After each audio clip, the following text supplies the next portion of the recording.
Lobsters by Shane Gronkin and Chloe Setter. Small lobsters hide in seaweeds and rocky habitat because it provides food and shelter for them from predators. Medium-sized lobsters usually are near coastal regions and offshore areas. The larger lobsters are more mobile and they can go into deeper waters. Lobsters are closely related to insects because they both have an exoskeleton and joint appendages. Lobsters lay thousands of tiny fertilized eggs, and the embryos travel along their abdomen until they reach the long hairs on their swimmerets. They attach there and stay there for about 9 to 12 months until they're hatched. Lobsters can be red or blue. The American lobster is scientifically classified with the following name: Animalia, Arthropoda, Crustacea, Decapoda, Nephropediae, Homarus americanus.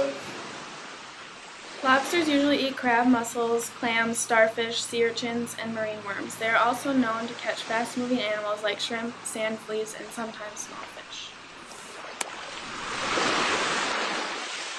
Lobsters have a gangliotic nervous system in the head segment of the body.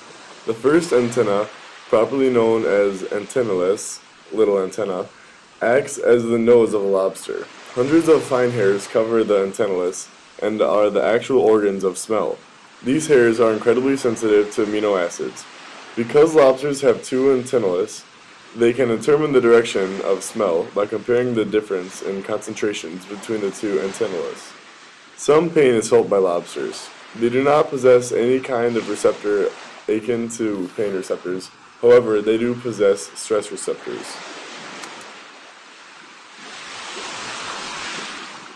The lobster has an external bilateral symmetry that makes a plane from the anterior to the posterior end.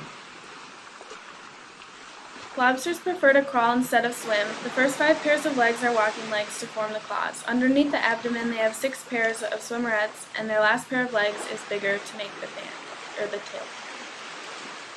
The process of eliminating waste, known as excretion, occurs through the excretory organs, which in the lobster are located at the base of the antennae.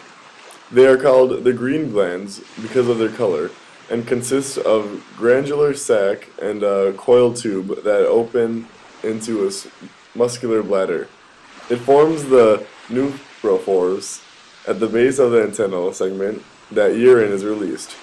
The metabolic waste products can also be eliminated via the gills, the digestive glands, the integuments, or skin, which is lost when the animal sheds, or via the phagocytes, or the eating cells, in the gills. Lobsters have an open circulatory system. The heart is a single chamber sac of muscles with many openings. A lobster's heartbeat is controlled by the cardiac ganglia and is known as a neurogenic system. Typical male lobsters will deposit packets of sperm on the underside of the female. The female will later use the sperm to externally fertilize her eggs as they are laid. The female can store the sperm for several months, waiting for the egg-laying season, which typically occurs during July and August. Females breed every 2 years. The egg masses are periodically waved on their spinnerets to ensure their access to clean, well-oxygenated water. Female lobsters carry their eggs for 10 to 11 months. Checking the lobster's sex is by determining the size of the spinnerets. Lobsters have 20 pairs of gills within the 2 branchial chambers. Water enters the branchial chamber through openings between the thoracic legs. It passes over the gills and then goes out. Thanks for watching.